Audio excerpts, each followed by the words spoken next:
Hello, everyone, and welcome back to our Generation in Between rewatch of Dawson's Creek, where we are on season 4, nearing the end. We are on episode 21 and 22 today, so we're going to jump right in. Episode 21 is called Separation Anxiety, and here's the summary. Gretchen's return to college forces Dawson to make an important decision of his own. Jen balks when Grams wants to sell the house to pay for her college tuition. Yep. That's what happened. That's what happened. This is the one I accidentally watched 2 weeks ago. Okay. In advance. And did you watch it again or no? No, It's just I still ain't got back time for there. that. No, nobody Girl, does. I was like, I either remember it or I didn't. Or you don't. But I did write down, oh my God, that realtor's hair. It was so bad. It was such a bad wig. Because it was a wig. It was a wig, bad. yeah. It was a wig when they were in Graham's house. Yes. Yeah. Oh God, it was so bad. I wrote down Juicy and Morsel in the intro when Jack and Toby. So first of all, still do not like them as a couple. I know. I think the way that they got to the couplehood just bothers me so much. Same. And even now it's awkward because it's like Toby being like, well, are you going to call me your boyfriend or not? When are you going to call me your boyfriend? And Jack's like, wait, that's the next episode. I thought it was this one. It's 22 where he'd be like that. Okay, well, anyway, that happens. So the scene I'm talking about is the car wash. Yeah, okay. They don't talk about it there? No, that's in 22. Oh, really? Yeah. So when is he saying, don't call me Juicy or a morsel? I know what it is. I'm sorry, everyone. See? And I didn't watch this 2 weeks ago. I watched this yesterday. Jen. He's talking to Jen. Oh, that's right. Sorry, everyone. Forget that didn't happen. And we'll bring it up again later. Jack is talking to Jen. And Jen is asking for details about his love life with Toby. And she's like, give me a juicy morsel. He's like, don't use those words. And I was like, also, yes. But even then, that scene was annoying. She's like, I got you guys together. I'm like, yeah why did you do that? It was just yucky. I didn't like it. What are your thoughts on Grams selling the house? I have that in my notes too. On one hand, it is a huge house. And she's lived in it with other people her whole life. So now she's going to be living alone. She's older. If she wanted to downsize, I get it. But of course, then they show you this retirement community. That made me be irritated. Me too, because and Graham says, just because it has the word retirement in front of it doesn't mean it's bad. And that is true. I used to have a personal training client who lived in a 55 plus. It's not like it's like houses, like neighborhoods. Mm-hmm. That shit was amazing. And they were busy. Yeah. Like this was not a place you go and just sit and knit. Like they had pickleball courts and tennis courts. The gym there was amazing. Mm-hmm. They had this huge pool. They had a movie theater. Yeah. Activities all the time. Oh my gosh. It was not. Right. And I mean, maybe not all of them were to that level back when this was recorded. That's probably true. But even then, I felt like the writing made it look so much worse than the idea was. It was very like ageist. It was. It was like, oh, you're going to sell your big, beautiful house, and this is what's next. Yeah. Like, there's no in-betweens. I know. I didn't like that either. And, of course, you're going to feel like, oh, my gosh, don't sell your house to go there. Of course you're going to feel like that. Here's my deal. Of course, I was all for her selling the house because I think it's dumb to live in a giant house when it's just you. I think agree. It's wasteful. I won't do it. Yeah, it's unnecessary, and it's not safe. That too. When you're getting older and stuff and you have tons of maintenance. It's just honestly, I like Troy and I talk about that all the time. Like we're like, oh, when Cooper graduates, do we keep our house? We don't live in a giant house, but once they're both gone and graduated, like we'll probably move into like a condo or something. Yeah. He's like, but his thing is like, because he grew up moving around all the time. And he's like, well, I want them to have somewhere to come home to. I'm like, okay, but they're going to be getting to the age where they are going to be building their own homes somewhere. So that is more important. Then they can come see us wherever the hell we are. Absolutely. And, like our kids grew up in a military family. Home is where we are. It's not it's not a city. It's not a house because they haven't had the same house. It's just home is our unit of 4 people. So yeah, it's interesting because I'm worried about the opposite with our kids. What you mean? Because they've all been basically in the same house their whole life. I see. That I'm afraid, and there's 5 of them, right, as opposed to 2. That when we get to that point where we're like, and our house is not big, but it's still a lot of maintenance for two people. Once all those kids are gone. Like you, I would rather be in just like a condo where someone else mows my grass and takes care of all the things. And I just have like a nice place that's new and modern and small. Enough room for maybe like a little dog or two. But anyway, dog friendly only. But I feel like we'll get pushback from our kids. What? You can't? And it's our choice. It's our choice. And even my husband, when I brought it up, I'm like, oh, I mean, I know they're really expensive, but it'd be really cool to like just get a small place, like right on the water, like a condo right on the water. Just sell the house and just get the most affordable thing we can find. And he'll be like, oh, well, don't we want the house for when like the grandkids come and stuff like that? And I'm like, no, I know. I mean, I want them to come, but like we can like they can stay with us, or we could get them a hotel, or like, I mean, we can figure that part out. Yeah, I mean, I don't know. I guess Troy gets like that too, but I understand that because I did grow up mostly in the same house. Like we moved into my house in Slidell when I was like 2, and then my mom didn't sell it till I graduated. Okay. Her and my stepdad got married my senior year of high school, but they had 2 houses until I left, and because she was like, I don't want to sell it until you're done. Yeah. And it was kind of weird, you know, going like I remember going home from college, not to that house. Yeah. But then it was like, well, it almost made it easier to transition to be like, well, I have my own stuff now. Like, right. Just like you do. Right. Yeah. And honestly too, like our house had a lot of like bad memories as well. So part of it was good that it was gone. I get that. And, so I get both sides of it. Yeah. But also like, Grams, do what you gotta do, girl. Yeah.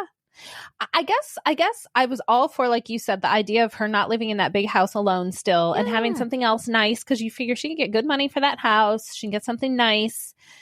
But I didn't like her selling it to send Jen to college. I didn't love that. Why? It's her business. It is her business. I think Jen even said, Grams, I can get a student loan. I mean, you don't want your kid to be in debt, but but Troy paid off his fucking student loans for like, I know. 30 years. Me too. Like, I think I have a little bit left. I was like, you probably still have and I have kids. I have my own kids in college now. I get it. I don't know. I just felt bad about it. Like, I just felt like, but that's what she wanted to do. I know. You're right. I don't know. I didn't feel good about it. But then the flip side of this, if you're not sure how to afford for Jen to go to school in Boston, you're also going to move to Boston? But not live with Jen? What? Or you are going to live with Jen? I guess we'll find out. But like, the financial part of that didn't make sense to me. Yeah, I agree. Which is kind of what they came to at the end. That is totally. Okay. I know what you're going to say, but I'm going to ask it anyway. Yeah. Should Gretchen sign Dawson's yearbook? No. Like, what? So stupid. You do not go to school with him. You are 22 years old, or however the fuck old she is. Yeah. Oh, your phone's ringing. Do you need that? Oh my gosh. Belfast. No, I don't know who that is. Okay. She is a grown ass lady. Yeah. That is not a teacher. Not in his class. Nowhere in that yearbook. Weird. And then in the end, she takes up this whole giant page that could have just been like a separate letter. Now it's in his yearbook forever. Oh, I thought it was a letter. Oh, you're right. It was like paper clipped in it. Okay, you're right. No, I thought she because the yearbook was there. Yeah, but you're right. It was like its own piece of paper. You're right. Yeah, I did write. I love a dramatic letter and an unplanned exit. Yeah. I do be liking that. I liked it. I was mad early in the episode when I actually thought Dawson was going to go with her. Well, I wasn't sure. I knew, but I was like, and in my head, I was like, Gretchen, do not let him do this. Right. You graduate once. Right. You get this time with your parents at home, only a little bit longer. Yeah. Like, do not let him like leave all that. I know. And in the end, she didn't. So we're good. Yeah. But Okay. So here's my thing with Pacey. I feel kind of bad for him, but also he's the one that fucked around all his high school life. Yeah. And you made that bed. And why are you being all surprised going to this party thinking they're going to offer you a spot at a college? Mm-hmm. Instead, they're offering you a job on a boat. Hello. Yeah. Because what does he expect? I know. Okay, great. You've been working hard for like a few months. But listen, that's you. You made those choices. Yeah.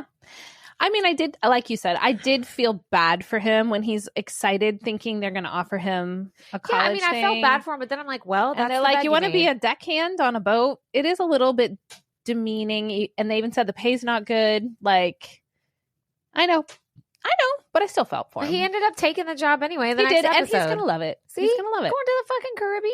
Come on. And in my mind, and maybe this is my opportunist side, I was like, oh, but see, then you get to know them even more. Then maybe they will. No, that's common sense. You get to know them. But also, like, that is a big, important adult life lesson is there are consequences for your actions. Sure. Whether you regret it or not. I have to tell myself this. Myself too. Like, even if you didn't mean to hurt somebody's feelings or you didn't mean, or you maybe had a whole entire change of heart like Pacey did, there's still consequences there. Absolutely. And you have to, and it is good that he's trying now and that he is not repeating the same mistakes. But it might not be enough. For the things that now he wants. Yeah. I mean, yes. I've seen that happen. Oh God, I've seen it happen myself. Yeah, myself too. Yeah. And I was just thinking today, like, because I've been in a weird mental space. Katie knows the details of this. And I've gotten to where I don't want to talk to people. I don't want, like you just get, everything feels tiring. It's like, just not lit. And I'm like, that's probably hurting my family's feelings. Aww. And I'm like, and then to myself, I'm like, but I'm in this like hard place. I'm like, okay, but that doesn't mean that doesn't still hurt their feeling. You know what I'm saying? Like you being short with people or not wanting to talk or just like, there's still consequences for that you got to remedy. So yeah, I get like that too, where I'm just like so spent. And then like my family's trying to talk to me when I get home at night. And I don't want to sometimes. Not that I don't want to talk to them, but I'm just like, I've been so overstimulated. It's like you don't have space or something. Yeah. Yeah. It's like I don't know what it is. And I do my best in that moment. But what I've tried to do is be proactive in the quality moments when I know I'll be good at them. And so what I mean by that is like, I am a morning person. Ugh. So I get up. And I don't just like do my own thing in the morning. I'm like, okay, I'm going to have meaningful conversations with every single person in this house. I'm going to help make their lunches. I'm going to help get them out the door. I'm going to make breakfast. You know what? I'm making breakfast. I'll make it for my husband too. Like, I spend that time while they're all there and we're all there. And are they morning people? Because ain't nobody wanting to talk to me in the morning. 50-50. Nobody wants to talk in the morning. Tegan and I chat a lot. Erin was my morning girl. I remember she that. She would get up at like 4 or 5 with me. Crazy. She's in middle school. She doesn't have to go till 9:30. So she'd be staying up late now. That's Cooper too. So she'd be rolling out of bed just enough time to like get it together. Shower, get her makeup on, whatever she's got to do. But she'll ask me, and because she leaves the latest, sometimes I'm starting to check out of that mode by then. I'm like, okay, everybody's out. Erin's getting ready. I'm going to answer some emails. I'm going to do some dishes, whatever. And she will ask me to help her with her hair, which you've seen her hair. Oh my God. She has like 10 of my hairs. She has so much hair. And she'll be like, will you help me straighten it? Will you help me curl it? And I will, because of this reason. Oh, because she'll talk to you then. Because I'm like, because she is asking me. Yeah. She's stuck. Yeah, she's stuck. And I get to spend just her and I. Could I be answering those emails and checking them off my list? Sure. But am I going to get this 20, 30, 40 minutes again with her today? No, I'm not. Yeah. You know, and then once she goes to school at a normal time again and not freaking 9:30 in the morning. Hate it so much. We really won't have this time. Yeah. You know, and so I'm trying to not be grumpy in the moment, but also be like, but I know this about myself. So let me try to like do a good job when I have the energy and the space to do a good job at this. That can hopefully help with all the other times, you know. But it's hard sometimes to do that in the moment. It is. You know? Yeah, absolutely. It's hard sometimes if you're feeling emotionally spent. It's hard to give the effort anywhere. It is. You know? Oh, totally. So, yeah. So happy I get it. Holidays. This got darker than Kate's story about her dad dying in Gremlins. Okay. I wrote the last scene was cute, but I don't remember what it was. The last scene. No clue. Was it when Grams and Jen are talking about going to no idea. Boston? No fucking idea. I don't know either. I don't remember if that was the last one. That's the last thing I said was Graham's going to Boston. Okay. But I don't know. We'll move on. Okay. So season 4, episode 22 is called The Graduate. Mm-hmm. Graduation for the class of 2001, which, Jesus. I know. Brings friends and family back together as it prepares to drive them apart. So the first thing I thought about was, where was I in the spring of 2001? And I was like, I was in college. I was finishing my third year. Right? Let's see. I went to college in 98. Mm-hmm. Yeah, 98, 99. Yeah. Finishing my third year. I wasn't 21 yet. I turned 21 in the fall. But that's all I know. Yeah, I would have been finishing my freshman year. Okay. Yeah. In around this time. Yeah. Which would explain why I think this is where it trickled off in watching Dawson's Creek. Because I was 20. Yeah. About to be 21. And you'd been in college for a few years, and now they're going to college. And I think I came back to it a little for the last season because I remember the last episode. Okay. I distinctly remember it. But anyway, where you were finishing your freshman year. Freshman year. Yeah. Okay. Yep. I lived in a dorm. I don't know. Just sit with that for a minute. Yeah. I was quite young. Yes. I was quite young. Quite young. In the we were past in the beginning of the 2000s. In the early millennium. There we go. That sounds better. I was a young lady. What's that accent? I don't know. I was like, am I like Irish brogue, or am I British? What? Or am I like, what's going on? Or none of the above. Or literally nothing. Okay. So what the fuck? They're just buddies with Drew now? That like was all weird. of a sudden. He's sitting with them. He's like hanging out at at Jen's soiree with them. Like, what? Yeah. I don't know. That was weird. I don't get that. Did not like that. Suddenly he's on there. Did you hear the Ricky Martin pants joke? Yeah. This is, what did he say? Tighter than Ricky Martin's pants? What was he talking about? The security for the school. I just watched this last night. So okay. The security because of the senior pranks. Oh, right. And then, of course, Drew and Jen are stupid. I'm like, he just told you guys. Yeah. And then they get caught. And they're like, oh. And then they have to listen to him play That's his cello. Hilarious. Also illegal. So, like. Also illegal, but a very funny way to punish these teenagers. That's like me playing the Cat soundtrack for my kids. Yeah. Punishment. Like, and now you will listen to Cats. They hated it of so going much. To your party. Let me tell you, taking them kids to the Jellicle Ball was the best. I love it so and much. they had to hear me sing. I feel like song. Cooper would be good in Cats. I do too. Yeah. Yes, I know he would be such a good rum tum tugger. He would. That's the Elvis cat. Yeah, he would. Yeah. Right? Yes. And he can dance. He needs to get on So that. all that will come back to him. Yeah. Oh my God. When he is casting cats, they better throw me as a granny cat in there somewhere. You're the granny alley Let me be a cat that just sits in a corner. You're like, I better be in Cats. Okay? I can't do that.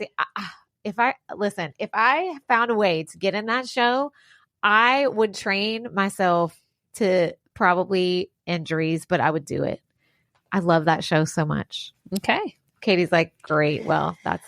I will come watch you. I will come watch you. Anyway, all right. What the hell, Pacey? Just giving up on that final exam because you had to just say something to your fucking teacher. I know. He wasn't wrong. No, but like, just hold on. You're almost out of there. It doesn't matter. Just hold on. It's that frontal lobe development, man. I say that, but I was exactly that way when I was a kid. Like the guy is being a dick. I know. And Pacey's been pushed to the limit because, like you said, he's been kind of fucking off the whole time. I love how you whispered that. I was like, do I say the word or not? I don't know why. Because we have microphones. We have microphones, and I'm pretty sure you heard it, listeners. And there's no one else here right now. Nobody else. But I think it was his breaking point. But I agree with you. A properly developed frontal lobe would go, just put your head down. Yeah. Just get through these 45 minutes. And you're golden. Just push through, man. Although my frontal lobe be malfunctioning sometimes. Oh, mine still. I'd be saying stuff, and then I'm like, oops. Probably like, why did I do that? Hello, something stupid. Acceptance speech a couple years ago. And you did not whisper that curse word. Boy. And you also had a mic. That was awesome. Anyway. That was a really good moment. Let's see. Oh, Joey's letter from her mom. I wrote that too. And you know what? I was sitting there and I said, like, as someone who did lose a parent at a young age, similar to Joey's character, I was 11. She was 13, I think they said. That is something you always wanted, was that you would find one day you had some kind of message for closure. And most people don't get it. So I do like that they had that for her. Mm-hmm. Do you know what that I did have though, which was really cool? When I was in middle school, I had a teacher, an English teacher, who had us write letters to ourselves for graduation. Mm-hmm. She held on to them and mailed them to us. Wow. I don't know. I don't have it anymore, but that's so cool. Isn't that hilarious? Yeah. So like middle school me writing to myself for graduation. Mm-hmm. Now, I mean, I wonder how many actually got delivered, because if you moved. I was just thinking that, but people, when they move, they get their mail forwarded. That's true. So you never know. But I love that she did that. I think that's such commitment. I mean, if she did it like every year. I don't know. I have no idea. And I can't even remember who the teacher was or what name. Such a fun idea. She had us write letters to ourselves. I think like if I knew I was passing away, I would write all the letters to all the people. I think I'd film a video message maybe. That too. This episode is so dark. God, if I was sick. If I'm dying. If I was sick, I would film them like immediately before I looked sick, you know? But I feel like there's I wrote a letter to Caden when he went to college, and I put it in his stuff. Aww. So he wouldn't know it was there, because if I would have handed it to him, he would have rolled his eyes, shoved it somewhere, and never read it. Mm-hmm. That's just how he is, and that's fine. So I hid it so when he was unpacking, he would find it. Right. And then you're curious. And then, right, because knowing him, he was probably like, is there money in there? Right, right. But it's hard to know. You want to say everything, and you can't say everything. Mm-hmm. So it's like, what do I, like, if I want to encapsulate, and I remember ending it with just like, remember that no matter what, you can always come home. We love you. Aww. Whatever. Mm-hmm. And then I reminded him of the 3 C's. You're like, P.S. I did. No, it was in the middle because that's important. Yeah. You know, for a college kid. Yeah. But I also reminded him to have fun. Like, don't be too serious. Right. Have a good time. You only have this golden part of your life for that age. Right. Where you're in between being a kid and an adult. Mm-hmm. So you have some independence, but not all of it. And it's like that sweet spot where you can. It really is. I know. Because then as soon as you're done, you got fucking bills to pay, insurance. Mm-hmm. It's all the things. Getting to go to college, like live in a dorm that's or huge. On campus. It is a huge privilege. Huge. It's expensive as hell. Oh my God. No matter where you go. Thank you, State of Florida, for Bright for Futures helping, tuition, because he would not be at Florida State otherwise, right? But I've been reminded of that doing college visits with my kids, right? And just being like, man, this is really special. Oh, like my one kid who's stayed home and is doing community classes right now.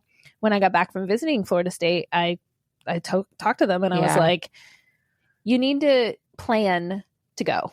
Like, maybe not next year if you're not ready yet, but like you just said, this is something I don't want you to miss out on. Yeah. If you can help it. Right. Well, because a lot of people don't get the chance. A lot of people have to start working immediately. Mm-hmm. You know, or you start your family earlier than you planned. Right. And, I mean, everything's complicated. And it's hard to get in college nowadays. Also that. So it's so hard to get in. Em will find out Friday about UCF is Friday. Okay. Which, she'd like to get accepted there. Of course. And then FSU is next week, Thursday. That's the big one. Oh boy. But I think I told you she retook her SAT. Just telling her business. But so you know how sometimes some people take tests and they like always just do the same no matter what. This is her.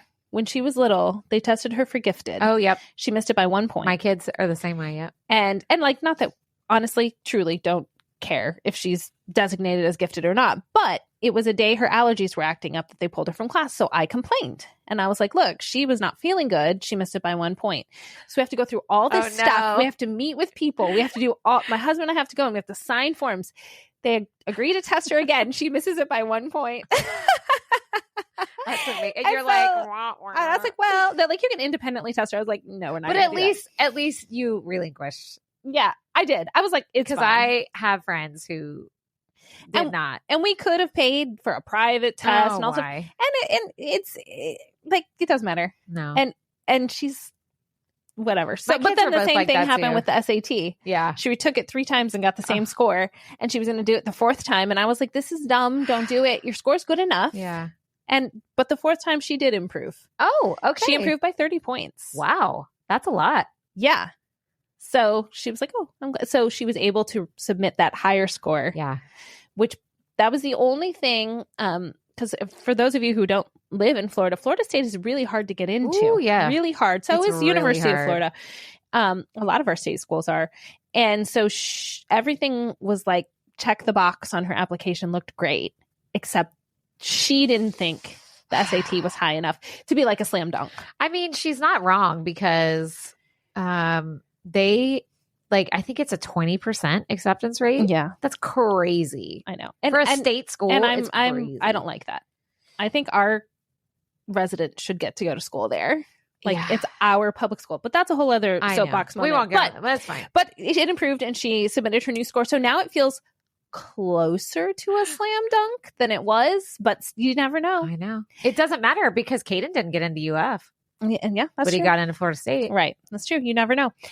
When I was going through a bunch of boxes of stuff from Indiana this weekend, more stuff, I found my acceptance letter to Ball State. Aw. Like that they mailed me. Yeah. And so then I was like, oh, this is good karma, you know? But it was like That's dated so for fun. 1999 that's and so like fun. November, whatever. My mom had kept it. And now it's emails. Yeah. Except Florida State did send Caden like a congratulations card and it played the fight song. When Oh, opened it. cute. So if she gets in, she'll get one too. But they get that like later, like after, like you get the email. Like normal acceptance time. Oh, gotcha. Yeah. Gotcha. It was fun. So we'll see. We'll see. Anyway, moving on. I put, why is it so cold? It's supposed to be graduation and they look freezing. They do. It looks really cold out. I noticed that too. But I'm like, it's North Carolina. It's not like I can remember in Missouri sometimes in May, my kids would still be wearing coats to school. Well, you mean they recorded it in North Carolina? Yeah. Yeah. It shouldn't be that cold. But I mean, but it's supposed to be Massachusetts. It's supposed to be Massachusetts. Never mind. Excuse me. Oh my God. Wow. Jelly beans. That's the second time you've done that on air. In recent weeks. And I keep telling people I do not burp. Well, but I guess I am a liar. What do you mean you don't burp? Everybody burps. It's I do, but like I don't that much. Maybe you'd feel better if you did. Probably. I always be having a stomach ache. That's what I'm saying. It's because your gas ain't coming out. Okay, well, I am healing on air, everyone. Like my grandma, my mom, and my grandma, they'd always say better out than in. Totally. So with get it out. Don't hold it in. That's why they'd always be like, my grandma used to rip them loud. And that's what we'd be like, Nani. And she's like, better out than holding it in. Especially when it sounds like that. Like, I'm trying to keep that in your body. There's a reason why your body does that. It's to get it out. There is. I know. I wrote smallest graduation ever. Oh, yeah. There's like 30 kids and like 5 people in the seats. I know. It was a lot. And then Pacey and Joey's kind of goodbye scene. I didn't like it. You didn't like it? No. I just put a sad face. I don't know. Yeah. I don't know either. Because I want to be so happy for Joey. But then like all this writing around Pacey being miserable. But then he was happy to leave. So what? Yeah, that's true. That's true. Like he didn't even go to graduation. And I was like, all that? You didn't even go to graduation? Right? All that. After freaking out about that. Yeah. And he got to take his test. Okay. The teacher, I like that he had a little redemption arc. I like that too. And I liked what he said about, he's like, oh, those honors students that you say I'm here for, I'm actually not. They don't need me. Like you're Which the students. is not true, but I get what he's saying. I see what he's saying. And he's like, you're the students that need me. But then I'm like, kind of also like, right. So why do you treat them so badly? But maybe something he said got through to you. So maybe you'll stop being such a dick. It was good. So we have one more episode. Yeah. And so then I figure we'll watch that and do just like a recap in general. I'll go back over my notes in all my millions a recap. of season 4. Okay. Yeah. And then we'll move on to season 5. Yeah. 2 more seasons after this. Dang. So we're 66% done. Wow, that was fast math. I mean, it's 2/3. Well, great. Did you see like the wheels turning behind my eyes? No. I was trying to do that math really quick. I didn't even attempt to do any math. I'm just like, she says that, I believe it. Well, I wanted to be like, oh, we're halfway done. And then I'm like, that's not right. So then I took an extra second and figured out the actual amount. I could never. I'd be like, it's something past 50. I don't know. It's more than half. We're all more than halfway there, guys. So we're almost there. Well, thank you for listening in to all of our Dawson's Creek episodes, as well as our regular episodes. We hope you're having a great holiday season. And we will see you next time here on Generation in Between. Bye, guys.